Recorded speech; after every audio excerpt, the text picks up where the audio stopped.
Ravens flock. The flock rundown is the place to be. Motionless brainwaves attempt to swim their way to sense, can't tame the untamed. Let's go, man. Appreciate you, Ray. What's up, Ravens fans? My name is Ryan, and welcome back to another episode of the Flock Rundown. The Ravens just dominated the Steelers 34-17. Dominant second half. Kind of had them all game. Had a little bit of a distance, but really put them away in the second half. There's so many people to shout out in this game that made game-changing plays. Shout out Derrick Henry for running the rock all game long. Shout out to the offensive line. I know it wasn't perfect, but this is an elite front, man, and they really held their own. You know, Henry can't run like that if the offensive line isn't blocking the way they were. So shout out to the offensive line going against an elite front in this game. This type of win gives me confidence that we can grind through these elite fronts and find a way. This offense today looked like they were not playing the Pittsburgh Steelers defense, and that is a credit to how dominant and how multiple this Ravens offense is. You know, we're getting it going on the ground with Derrick Henry all game. And then Lamar Jackson on play action is on the money through the air, you know, hitting Zay Flowers, had a 100-yard game. Shout out to Zay. Shout out to Bateman in the back of the end zone. Mark Andrews, Isaiah Likely all caught touchdowns. But we really controlled this game on the ground. It started with the run game. Derrick Henry with 162 rushing yards against the Steelers. I love it, man. I love it. And then when you're running with that kind of dominance, everything opens up, man. The play action pass was working. The Steelers were not getting as much pressure as usual because they couldn't stop the run. You know, if you can't stop Derrick Henry in this run game, good luck trying to stop this pass game through the air whenever they want to play action pass. This is a huge win, man. We officially clinched a playoff berth, but more importantly than that, we kind of knew we were going to make the playoffs. We're right in the thick of it for this AFC North win. You know, the Steelers have to play the Chiefs and the Bengals these next 2 weeks. I know our games aren't that easy. We got to go on the road and play the Texans in a few days and then finish off against the Browns, which we should beat at home. But regardless, the Steelers got some tough games too. If we win out and they just drop one, the AFC North comes back to where it belongs. But getting back to this game, shout out to Justin Tucker too, man. This guy was drilling kicks on a rope, and that makes me feel so much better heading into the rest of this season. Just the fact that he didn't have a hook on it. Before the game, they're talking about how crazy the winds are. Boswell and Tucker were short from 53 on both ends. I was seeing a bunch of reporters saying that kicking is going to be a nightmare today, and then there were no missed kicks all game. Tucker drills a 51-yarder. Boswell drilled a 51-yarder. But like I said, most importantly, Tucker's kicks, every single one of them, were straight like they used to be, you know? And then lately this season, he's been having a hook on them, which makes it hard to predict. If you got a hook in your shot, you don't really know where to aim because you're not used to having a hook. You know, do you aim right and expect the hook? He did that earlier a couple weeks ago and ended up kicking it straight and went wide right. So the fact that the ball is going where Justin Tucker wants it to go is huge, and he's been perfect since after the bye. I know in the Giants game he didn't have any field goals, but he had some field goals today in cold, windy conditions, and he drilled them. And then we got to show love to the defense too. I thought earlier in the game they were letting up way too many yards, kind of playing soft, keeping everything in front of them, straight Dean Pease style, you know, playing off of every single receiver. But there were some guys that made some game-changing plays. In the first half, Russell Wilson's running wide open for a touchdown after the Steelers just cooked down the field, and our Darius Washington comes, hits him, knocks the ball out. We get the ball, go on a 96-yard touchdown drive the other way. That's a 14-point swing. I mean, that is massive. You know, that takes the life out of a team. I know the Steelers still kept it close for a little bit, but that is a huge turnaround. The Steelers are about to score, and our defense couldn't really stop them at that point. Russell was running on that drive, wide open lanes, and our Darius makes a huge play. Our Darius has been balling ever since he got that start and has completely transformed the back end of this defense along with Kyle Hamilton. Shout out to Kyle Hamilton. He made multiple huge tackles, pass breakups, that one deep shot that he came across and knocked out. I mean, Kyle Hamilton's just playing out of his mind, and that safety combo of our Darius Washington and Kyle Hamilton has changed this defense. And I thought our pass rush was getting home, had a great day. Even if they didn't get the sack, they were putting a lot of pressure on them. Guys like Owe and Ajabo didn't have any sacks today, but were forcing some pressure. Michael Pierce up the interior, he had a sack today. Kyle Van Noy with 1.5 sacks. This guy is now 10.5 sacks on the season, which is a career high for him, which is wild that he's getting his career high sack total total this late in his career. But shout out to Kyle Van Noy, man. He is also a veteran that has changed this defense. We need a guy like that. Imagine if we didn't have a Kyle Van Noy. And then you can't forget about Justin Madubuike. He was getting a lot of interior pressure as well. He ended up having a half sack with Van Noy,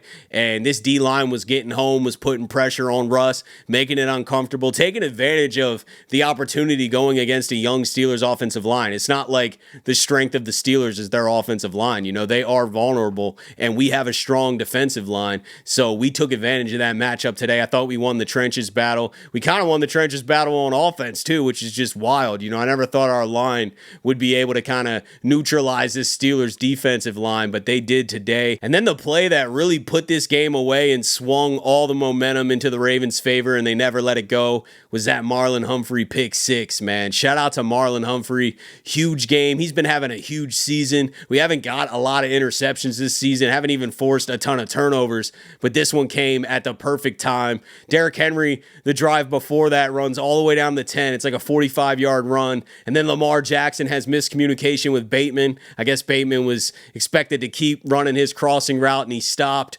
Lamar throws it, pick to Minka, and then I'm like, oh my goodness, like we were about to put the game away, go up 2 scores, and we give the ball right back to the Steelers. It's a one-possession game, but Russ throws a little inside. Marlon jumps on it, takes it to the house. Now we're up 2 scores, and all the momentum swung back to us. So I thought the Ardarius Washington fumble in the first half and then the Marlon Humphrey pick six in the second half were just 2 massive game-changing plays that this defense created and really won this game and put it out of reach. I mean, the offense was dominant in scoring on their own, but without this defense making these plays, the Steelers would have kept this really close, and then who knows, you know, it would have been a higher scoring game than it was. But let's dive into these stats. Lamar Jackson, 15 of 23, 207 yards, 3 touchdowns, 1 interception. I thought he was on the money today. I know he had that 1 interception, but that was more miscommunication than Lamar making a terrible throw. I thought Lamar was fitting the ball in some tight windows. That touchdown to Bateman was a great throw. The go route to Zay at the end of the game was massive. And then Derrick Henry just took over this game, man. 24 carries, 162 yards, averaged 6.8 yards on the ground against this elite Steelers defense. Let's go. Justice Hill, I didn't even mention him. He got hurt in this game.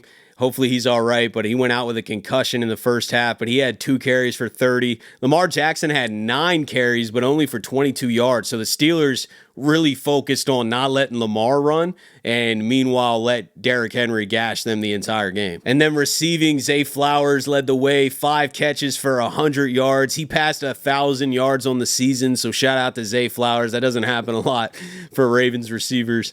And then Mark Andrews, 4 catches, 37 yards and a touchdown. Isaiah Likely, 3 catches, 29 yards and a touchdown. Derrick Henry had 2 catches for 27 yards, and then Bateman's only catch for 14 yards was that touchdown. And then on defense, Roquan Smith set the tone, 10 total tackles. Kyle Hamilton with 8 total tackles, a pass deflection. Madubuike, 7 tackles and a half sack, 2 tackles for a loss. Kyle Van Noy, 1.5 sacks. Ardarius Washington forced fumble. Marlon Humphrey pick 6. Michael Pierce with a sack. Really strong day from this entire team, man. Moving over to the Steelers, Russell Wilson, 22 of 33, 217 yards, 2 touchdowns and a pick. Not a terrible game. I thought Russ was slinging it today. But that pick 6 was huge, man. That was the turning point in the second half. And then on the ground for Pittsburgh, Jaylen Warren led the way with 12 carries, 48 yards. Najee Harris, 9 carries for 42 yards. Russ added 3 carries for 27 yards. They had 117 yards on the ground, which is more than usual for sure. Pittsburgh definitely did well running the ball. We were letting up a little too many yards. I thought our defense was playing a little softer and letting up a lot of yards, but 17 points, man. It's a strong showing from the defense. And then Pittsburgh's receivers, Calvin Austin led the way, 4 catches, 65 yards. Mainly that was that 40-yard bomb on Wiggins that I thought Wiggins should have played a little better. I don't know how Calvin Austin got that, but great catch for him. Way to get his feet in. Jaylen Warren, dump downs, 5 catches, 44 yards. That's basically it. Van Jefferson, 2 catches, 27 yards. Ben Skowronek, who was on the first drive kind of cooking us, had 2 for 25 yards, and I think he left the game. Just a complete team win today. You know, last time we played Pittsburgh, we were moving the ball on offense. Our defense played really well, but we didn't get any takeaways, and we turned the ball over 3 times on offense, and then we missed 2 field goals. So that's like the opposite of a complete game. Today, I know we had the interception. We also had a bunch of fumbles that we were fortunate to get back. I don't know if Desmond King is going to be our punt returner for much longer. He had 2 fumbles today. I know we didn't lose any, but you can't have 2 fumbles when you're returning punts. I mean, it's on you, you know what I mean? So that definitely has to get cleaned up, or they'll probably go back to Tylan Wallace or someone else. I'm not sure, but regardless, we didn't turn the ball over much today. You know, the Lamar Jackson interception with the miscommunication with Bateman was our turnover. And then on defense, we had 2 takeaways. Our Darius Washington, Marlon Humphrey pick 6, which is huge to be able to capitalize that takeaway into immediate points. And then Tucker was perfect today. And that 51-yarder in the first half is not an easy field goal, man. So I like what I'm seeing from the entire team. That was a team win. Now we got to keep this momentum rolling. We got a quick turnaround on the road in Houston. We got to win out. And I think if we win out, we're winning this division. I think the Steelers are dropping another game. I know they're getting some guys back, but the Chiefs is not an easy game at all. And then the Bengals are still fighting for their playoff lives right now too. I don't know how that's going to look, you know, at the end of the season here, but they're not an easy out either. So I would assume Pittsburgh drops 1 game, probably to the Chiefs. And that means if the Ravens win out, we got this AFC North. But this was a massive win. I think it turns this rivalry around a little bit. I mean, I know the Steelers still have a better record in the last few years against us, but this was a dominant win. The Steelers haven't dominated us like that. And the Ravens offense finally showed up against this Pittsburgh Steelers defense and looked like they do against most teams. You know, this is one of the best offenses, if not the best offense in the entire NFL. But when we play the Steelers, it's like we're always held under 20. We're full of mistakes, and we had some of those mistakes. We definitely were fortunate that some of those fumbles didn't go to the Steelers. I think that would have kept this game closer than it was. But regardless, at the end of the day, I mean, the Ravens deserve this win. They outplayed Pittsburgh today. They won the battle in the trenches. Derrick Henry was dominant on the ground. Lamar Jackson was on the money through the air today, and that MVP conversation is not over either, man. This was a dominant win today. Lamar had 3 more touchdowns. He now has 40 touchdowns on the season, 37 passing touchdowns, which surpasses his 2019 record of 36. So Lamar Jackson officially, with 2 games left in the season, by the way, has an all-time high in passing touchdowns, and he has 4 interceptions now in the season. That's crazy, man. 40 touchdowns, 4 picks. I know everyone wants Josh Allen to win the MVP, but this thing is not over. Especially Lamar goes out and balls on Christmas Day in front of the world and keeps doing what he's been doing all season long. Lamar Jackson is having his best season of his career. I'm calling on Lamar Jackson back-to-back MVP. I think it's going to be hard to ignore this greatness right in front of our face. The Ravens are stacking dominant wins here, man. This is the momentum that we talked about needing to create off of that bye. I know last week we played the Giants, but we did what we were supposed to do against a bad team. You know what I mean? We blew the Giants out, and then to come into this game with the North on the line and to defend the bank like they did and beat the Steelers 34-17, that's a statement win. That's a statement win, and we got 2 straight dominant wins. This momentum is starting to roll. We felt that last season, right, when we went on the road and played the 49ers, and everyone didn't think that we were as good as we knew we were, and we blew them out. And then we got the Dolphins the next week with the AFC on the line, the number 1 seed, and we put 50 up on them and blow them out, and the Ravens were just rolling. And then we benched our players last week against Pittsburgh. We had a bye, and then you come out a little sluggish against the Texans, and then you end up losing the Chiefs in the playoffs. But this year, we're not going to have a bye. We're going to keep this momentum rolling. We got 6 more games, 2 in this season, 4 in the playoffs. Let's just keep winning each week, take it 1 week at a time, and I think this team's got everything it needs to go on a Super Bowl run. So if you couldn't tell, I'm feeling incredible after this win. I'm sure you guys are too. I hope you're celebrating. Enjoy this one. Embrace the feeling. We haven't whooped up on the Steelers in a long time, so this one